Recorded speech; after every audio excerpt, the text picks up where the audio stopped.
রামনারায়ণ রাম। সৃষ্টি রহস্য চতুর্থ তথা শেষ পর্ব। ঠাকুর বলছেন, এই মহাশূন্যে সৃষ্টিটাই এক অদ্ভুত রহস্য। সহজ চিন্তায় এটাই বুঝতে পারা যায় যে সবাই এখানে শূন্যকেই দহন করছে। শূন্য থেকেই সব আসছে, আবার শূন্যেই মিশে যাচ্ছে। দেহের অঙ্গ প্রত্যঙ্গ যা কিছু সব শূন্যের বস্তু দিয়েই গড়া। এখানে আমরা যা কিছু করছি, দেখছি, শুনছি, খাচ্ছি, সবই শূন্যে। আছি শূন্যে, খাচ্ছি শূন্যের বস্তু, চলছি শূন্যে। সবাই এখানে ফাঁকাকেই সেবা করে যাচ্ছে। আমরা যে চোখে দেখি, কানে শুনি, কে দেখে, কে শোনে, কে বোঝে, কে জবাব দেয়, কোনোটারই তো হদিশ খুঁজে পাওয়া যায় না। বিশ্লেষণ করতে করতে গেলে শেষবেলা দেখা যায় সবই ফাঁকা। আমরা তো মনে করছি আমরাই সব করছি, আমরাই কর্তা, আমাদের বুঝে আমরাই সব করছি। কিন্তু বুঝের যে এত বাহাদুরি করছি, এই বুঝটা কে বুঝছে? একটু ঘুমের ওষুধ দিলে বা একটা ইঞ্জেকশন করলেই তো বুঝটা আর থাকে না। কোথায় গেল বুঝটা? যে বুঝবে সে সব সময়ই বুঝবে। আমাদের মাঝে যে বুঝ ও জ্ঞান বিচার, যেটা নিয়ে সবাই আমরা এত বড়াই করছি, সেটা তো ধরে রাখতে পারছি না। মৃত্যুর পর দেহ থেকে তো আর সাড়া মিলছে না। সাড়াটা গেল কোথায়? সবাই তো এখানে শূন্যের পথেরই পথিক। জন্ম থেকে মৃত্যু পর্যন্ত কোনো পদার্থকেই তো শরীরে আটকে রাখতে পারছি না, এক ফোঁটা জল পর্যন্ত না। যা কিছু খাচ্ছি, যা গ্রহণ করছি, সবই তো বের হয়ে যাচ্ছে, মিশে যাচ্ছে শূন্যে। শেষ পর্যন্ত দেহটাও শূন্যেই মিশছে। কেনই বা শূন্যের বস্তু থেকে জীবজগতের সৃষ্টি হলো? আবার কেনই বা প্রকৃতি সব শূন্যে মিশিয়ে দিচ্ছে? এর রহস্যটা কি? সামান্য কয়েক বছরের জন্য কেনই বা এই সৃষ্টি? কি এর সার্থকতা? সৃষ্টির মূল তত্ত্বই বা কি? তার উদ্দেশ্যই বা কি? যেখানে কোনো কিছুরই স্থায়িত্ব নেই, সেখানে কিসের আশায় সবাই প্রাণপাত করে এখানে এত সব করছে? এতে কার কি লাভ হচ্ছে? মৃত্যুকে তো কেউ আটকাতে পারছে না। জীবনভর এত রোজগার করে কেউ কিছু ভোগও করতে পারছে না। এত খাওয়া খেয়ে ক্ষয় কেউ আটকাতে পারছে না।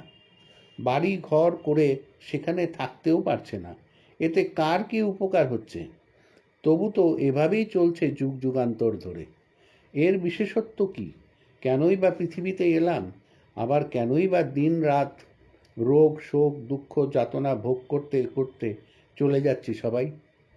শুধু জন্ম আর মৃত্যুর জন্যই কি এই বিরাট সৃষ্টি?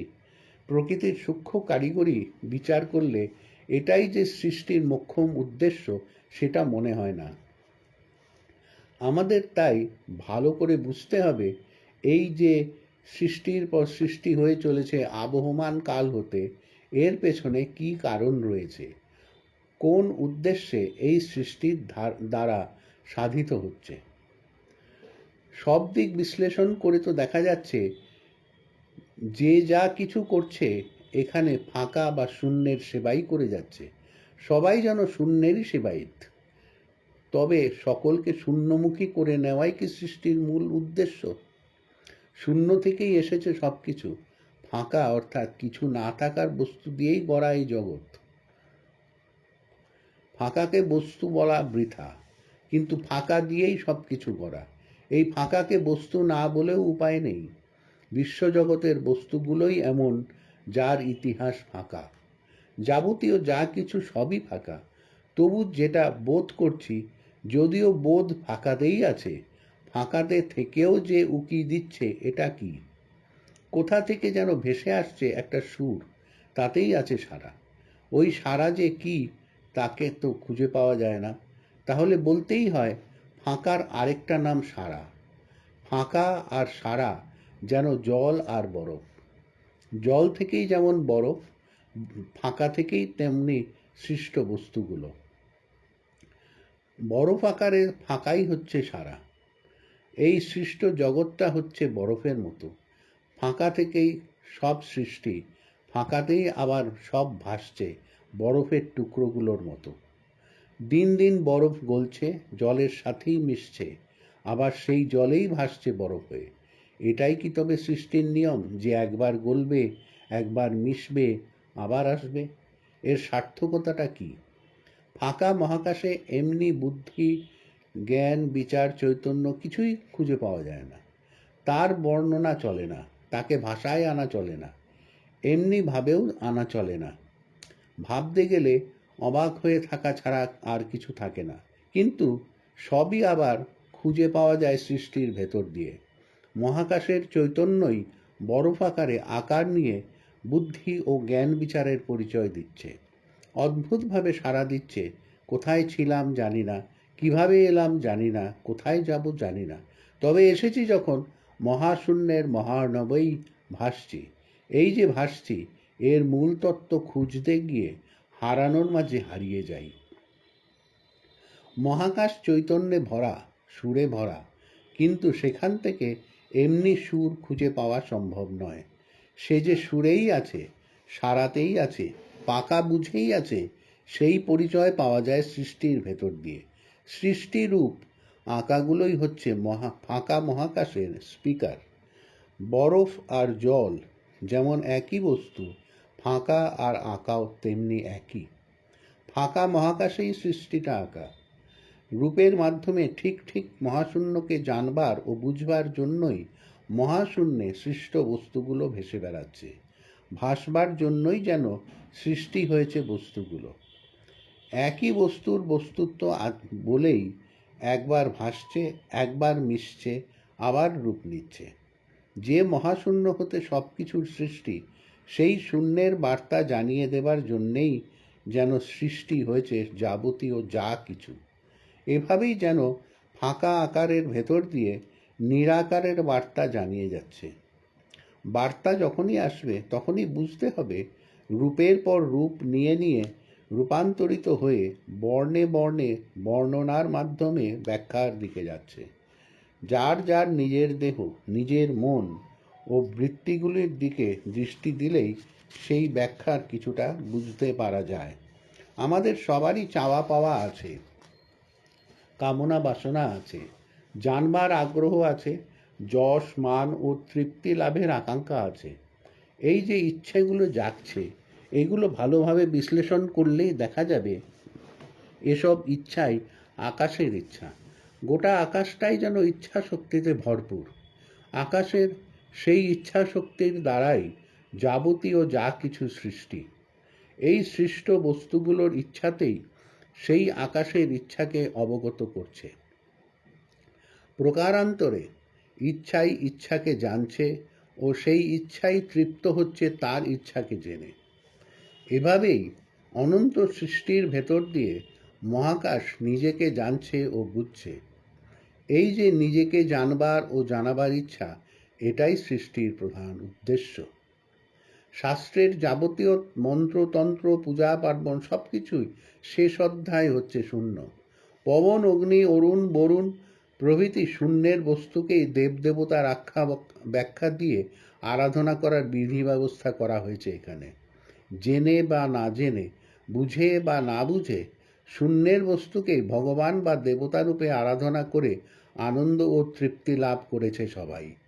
৩৩ কোটি দেবতাকেও যদি টেনে আনা যায়, দেখা যাবে সবই ফাঁকা। তাই যে যে পথে যেভাবে যাক, শূন্য ছাড়া গতি নাই। বরফের দেশের বরফ যেমন চিরকাল জমাট বেঁধেই থাকে, তেমনি শূন্যের বস্তু দিয়ে গড়া দেহ মন সবাই যদি সব কিছুর ভেতর দিয়ে শূন্যেরই চিন্তা করে, শূন্যের চিন্তাতেই যদি মগ্ন থাকে দিন রাত, তবে যার যার দেহগত বুঝ নিয়েই শূন্যের সব কিছু অবগত হতে কোনোই অসুবিধা হবে না। শূন্যের মাত্রার সাথে যার যার সহজাত সুরটা একই সুরে বাজাতে না পারার তো কোনো কারণ নেই। মাত্রাতে তো আছেই সবাই সহজাতভাবে, তাই শূন্যের মাত্রায় যাবার কোনো অসুবিধা নাই। মহাশূন্যের মাত্রার সাথে যার যার মাত্রা মিলিয়ে সবাই এগিয়ে আসুক এক সুরে এক তালে। এটাই সৃষ্টির উদ্দেশ্য। সর্বজ্ঞ যে মহাকাশ, তাকে জানার এটাই একমাত্র পথ। সেই পথেরই পথিক সবাই। বাস্তববাদীরা বাস্তব কথা বলে, যে যেভাবে যার কথাই বলুক না কেন, ভুল যেন না হয় যে জাহাজের উপরে থাকলেও সবাই তো ভাসছে সাগরের বুকেই, পৃথিবী নিজেই তো ভাসছে মহাশূন্যে, তারাও তো সেই পৃথিবীতেই, সবাই তাই ভাসছে সাগরের বুকেই। তাই বাস্তবের কথাই বলুক আর আস্তিকতা নাস্তিকতার কথাই বলুক, সব বলা বলি ভাষার মধ্যেই থাকছে, তর্কে কি আর মীমাংসা আসবে? এই বিশ্ব প্রকৃতিতে যেখানে যা কিছু দেখছি, শুনছি, স্পর্শ করছি, সব কিছুতেই রয়েছে স্রষ্টার বিরাট সত্তার পরিচিতি। তার জিনিসই নাড়াচাড়া করছে সবাই, আবার তাকেই খুঁজে বেড়াচ্ছে। সৃষ্টিতেই তো স্রষ্টার পরিচয়। স্রষ্টাকে যাতে সবাই সম্যক রূপে জানতে ও বুঝতে পারে, সেই বিরাট উদ্দেশ্য নিয়েই এই বৈচিত্র্যময় সৃষ্টি। সৃষ্টির কোনো কিছুই বিনা প্রয়োজনে নয়। অগণিত সৃষ্টির ভেতর দিয়েই স্রষ্টা তার বিরাট সত্তাকে ফুটিয়ে তুলেছেন। সবাই যাতে বিরাটত্বকে উপলব্ধি করতে পারে, সৃষ্টির রহস্য জানতে ও বুঝতে পারে, তার জন্যই এই বিচিত্র সৃষ্টির ভেতর দিয়ে সব কিছু জানিয়ে ও বুঝিয়ে দেওয়া হয়েছে। এই যে প্রতি বস্তুতেই চেতন চৈতন্য রয়েছে, এই যে বিরাট সূর্য হতে আরম্ভ করে একটি দেশলাইয়ের কাঠিতেও রয়েছে একই তেজ শক্তি, এই যে এতটুকু গঙ্গা নদী দিয়ে জোয়ারের সময় বান এসে সব ভাসিয়ে নিয়ে যায়, এর ভেতর দিয়েই জানিয়ে দেয়া হচ্ছে যে সৃষ্টির সর্বত্র সব কিছুতেই বিরাটের বিরাট সত্তা বিরাজমান। আমাদের যার যার অন্তর্নিহিত শিরার স্পন্দনেই স্পন্দিত হচ্ছে সূর্যের তথা বিরাটের স্পন্দন। এটাই তো তার অন্তরের বাণী, যেটা প্রকাশিত হচ্ছে যার যার বিবেক চৈতন্যর ভেতর দিয়ে। তবু আমরা বলছি, কেন এই সৃষ্টি, স্রষ্টা কোথায়? বিরাটের বিরাট সত্তার যে কত রূপ, কত গুণ সম্ভব, তা বাস্তব ক্ষেত্রে প্রত্যক্ষ দৃষ্টান্তের ভেতর দিয়েই বুঝিয়ে দেওয়া হচ্ছে। এক কেন্দ্র থেকেই সকলে আবির্ভূত হয়েছে, একটা সত্তাই বিরাজ করছে। বিশ্বের অনন্ত রূপের ভেতর দিয়ে একটা সত্তাই বিকশিত হচ্ছে। আলাদা আলাদা রূপে পার্থক্যের মাঝে থেকেও সব কিছু সেই বিরাটেরই পরিচিতি। সেই এককে জানার জন্যই বহুর সৃষ্টি। এই যে একত্বে বিভিন্নতা ও বিভিন্নতায় একত্ব, এটাই হচ্ছে সৃষ্টির রহস্য। সেই এক থেকে এসে বিভিন্ন রূপের পরিচয় দিলেও পরিবর্তিত হতে হতে সবাই সেই একত্বের মাঝেই বিলীন হচ্ছে। সব কিছু এক যুক্ততায় যুক্ত রয়েছে বলেই এটা সম্ভব হচ্ছে। একটা সুরই সবার ভেতর দিয়ে আলাদা আলাদাভাবে সাড়া দিচ্ছে। এই অপরূপ সৃষ্টির ভেতর দিয়ে বিশ্ব প্রকৃতি নিজেকে বিলিয়ে দিয়ে অপেক্ষা করছে, কে কখন তার সুরের সাথে সুর মেলায়। যার যার ভেতরকার বুঝ দিয়ে সহজাত সুর দিয়েই মহাকাশের সেই মহাসুরকে ধরতে হবে। তার জন্যই সৃষ্টি সবার। বিশ্বরূপ যে যার যার স্বরূপ ছাড়া নয়, এটা সত্যিকারের বুঝে এলেই জানা যাবে যে স্রষ্টা দূরেও নয়, আড়ালেও নয়। স্রষ্টা রয়েছে সৃষ্টির সাথে জড়িয়ে, শুধু বুঝটাকে একটু পাকাপোক্ত করতে হবে।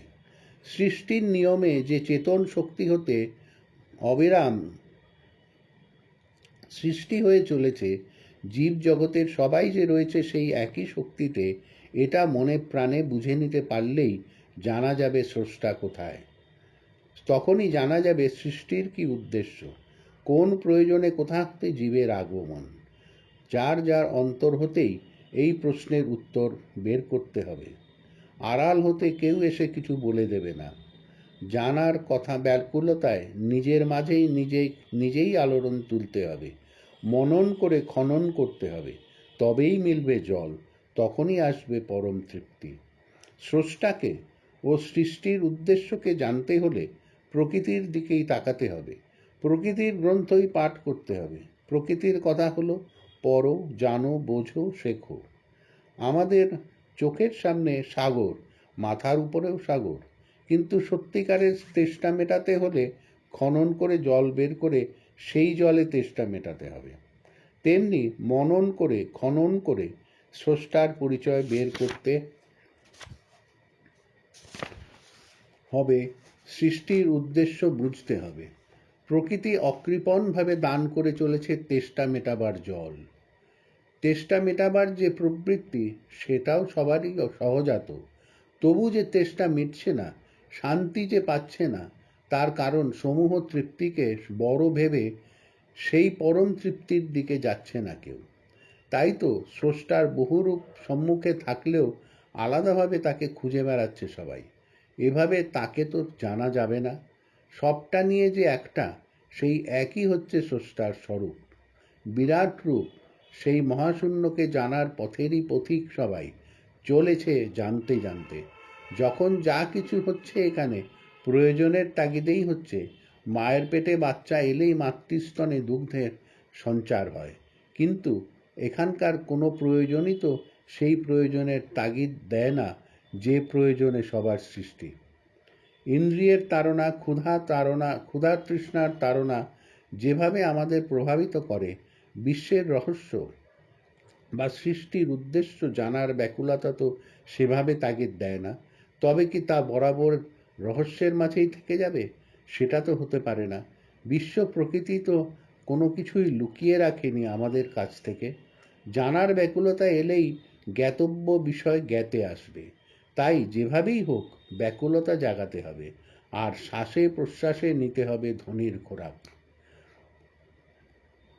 তবেই জাগবে যার যার অন্তর্নিহিত বীজ শক্তি। সবই তখন জ্ঞাতে আসবে। বিরাটের বিরাট সৃষ্টির বিরাট উদ্দেশ্য তখন সফল হবে। সেই পথেরই পথিক হতে হবে। সমাপ্ত। রাম নারায়ণ রাম।